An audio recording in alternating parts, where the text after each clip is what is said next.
Hello and welcome to Pillars of Wealth Creation, where we talk about creating financial success with a special focus on business and real estate. I'm your host, Todd Dexheimer. Now, let's get to it. Hey, last week I asked the question, is it more important to, get the money, have the money, whether it's your money or whether you raise the money? Is it more important to find the deal, have the deal, or is it more important to execute on the deal? And of course, there's no more important, one more important than the other. They all are vitally important, right? You have to be able to execute on the deal. There's no point of getting a great deal and bringing your investors into a great deal if you can't perform on that deal, right? So a great deal only goes as good and as profitable as your property management, as your asset management, and just executing the overall business plan, construction. There's a lot of things that can go wrong, and so that's critical, right? Of course, there's no point of having investors if you can't find a deal, right? That's pretty obvious. If you don't have a deal, I don't really have investors. They're just people I talk to that have money that want to invest, but since I have no deals, they're not really investors of mine. And then the last thing is, investors are really, really critical, of course, because if we have a deal and we want to close on it, well, we need to be able to have money. So whether it's investors or whether it's your own money, you need to have the money for the deal. You need to have financing in place. So that's vitally important. So they're all really important, but I'm going to talk about each one individually this week. And the first thing I'm going to be talking about, which is probably step number one, is getting the money lined up. And I think that's probably the critical first step. And these are all important to really have your ducks in the row in the first place, but getting the money lined up is extremely important. And I'm going to talk specifically about investors because I'm a multifamily guy, and typically we have investors in our deals. Sometimes you're able to buy a medium or small multifamily with your own money, but typically not. Typically when we're going to large multifamily, we're bringing in investors. If we're going to be needing to get $5, $10, $15 million into a deal, we have to have other people's money. And I get it. A lot of people think that they can raise money quickly because they maybe have wealthy relatives, they maybe have wealthy friends and family, they maybe have maybe they're in a work environment that has a lot of people that make a lot of money, so they think, well, this will be easy. I'm a doctor, I've got a lot of doctor friends, no problem. But what they don't do is they don't do the prep work, right? They just assume that people are going to invest with them because they like them, but these people don't really know them as a multifamily person. They don't know what they do outside of their relationship that they have, and so they end up hitting this roadblock, right? And they don't realize that even though you might have 30 people on your investor list, how serious are those 30 people? Right? How serious are those 100 people?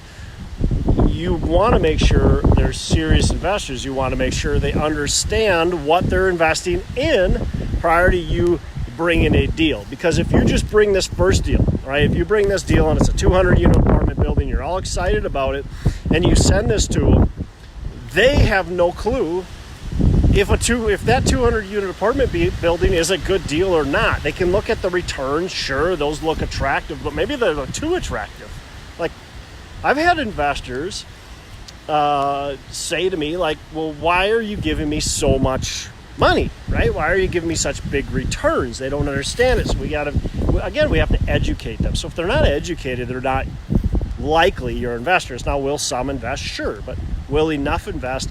That's to be seen. When I did my very first deal, I just assumed all my investors that said they would invest with me. And man, was I wrong. So I actually had to go out and actually work really hard to raise the $1 million that I needed to raise. I thought it would be really easy. So critical, very critical. And then having the financing in place is really important. You want to make sure that you've talked to enough lenders to get the financing in place. Look, right now I'm looking at a refinance process, and I've got several lenders giving me quotes for the refinance process, and it's amazing how different they are. And these lenders have the access, they have all the same information, they have all my information, they have the information of the property, and they're actually getting the same type of loan. These are mortgage brokers. But the range of loan type that I'm getting is actually millions of dollars apart, and the reserve requirements are different and all kinds of stuff. So my proceeds that I'm getting from one lender looks totally different than from another lender, and that's on a refinance. On a purchase, it's going to be the very same thing. So we want to make sure we've got those relationships built with the lenders. We understand the different types of financing we can get, whether we're getting, a bridge loan, whether we're getting mezzanine debt, what are we getting? Fannie Mae, local bank, what are we getting? So that's really important. So don't forget, I think one of the critical first steps before I find a good deal, and I get that question a lot, like what comes first, the deal or the money? Well, in my opinion, it's the money. It's the prep, right? It's having the money ready. It's having the right contractors in place. It's having the right manager in place. It's having the right team members in place. Maybe it's as simple as you're partnering with the right well-established company already, with people you trust that have been doing this business, all right? But maybe it's doing your own deal yourself. You still have to have all the pieces in place, and getting the money, having that factor in place is really important. And by the way, it's not all about how much money can you personally raise. It's how much money can your network raise that you want involved with you in this deal. So maybe you've got some other people that you would consider potential business partners, or you would want as your potential business partners, and they can also bring money into the deal, right? And so that could be important as well. It's not necessarily just you, it might be your network. And of course, by network, I mean like people you want to actually become business partners with, right? We don't want to just bring anybody on just because they can bring money. We want business partners that can be critical to our success in other ways other than just the money. So maybe they can, do great asset management or great analysis, whatever it might be. So that's very critical. Work on raising the money. I've done a lot of other Facebook Lives. I've done a lot of podcasts on raising money, and I'll probably do a lot more. But you got to work on being able to raise that money. How much funds can you raise? Understand that is super critical to being successful in raising money. If I think I can raise $500,000, that's totally different than if I think I can raise $2 million or $5 million. I'm looking at totally different deals. And so I want to know how much funds can I raise. One thing I tell everybody is, look, go to your network, look at your email list, look at your phone list, think about the people that are your first contacts, right? Friends, family, okay? Think about your second contacts, co-workers, acquaintances, people, that but maybe not really well, maybe friends of friends, people that you've been introduced to, you've maybe had some email exchanges, you maybe had some phone conversations, but you're not really well connected. Write all those people down, the ones and the twos, write them all down. And I shouldn't say write them all down, write the ones down that you think have any type of interest in real estate investing, okay, any type of interest in investing, and that potentially have enough money to meet your minimum investment, whether that's $25 or $50 or whatever $1,000 it is, okay?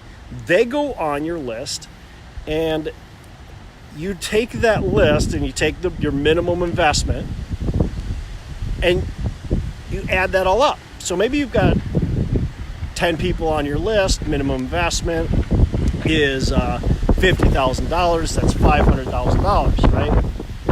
That's how much you potentially can raise. Now, that's not how much money you will raise. What I'll tell you is that list needs to get cut down by about 25. You need to take 25% of that, okay? So that'll tell you how much you can actually raise. Now, Your friends and family, if you've done a good job, will likely invest more than 25%, maybe 50% of them will invest. But then that acquaintance list, you're probably looking at 10 to 20, maybe 30%, depending on how good of a job you do. You want to be communicating with them always. I'm going to go more steps in depth on raising money. Maybe I'll do that towards the end of this week and into next week, but super critical. I just want to reemphasize, very important to get our ducks in the row before we find a deal. And one of the most critical things is making sure you have your money lined up. It's financing, it's your investors, it's your own money. All that needs to be lined up before we put a property under contract. And why? Well, we don't want to mess up on the deal, embarrass ourselves, and maybe never get the deals again from the brokers in the market. Word spreads in multifamily, and they know who actually performs and doesn't perform. And you want to be known as somebody who performs.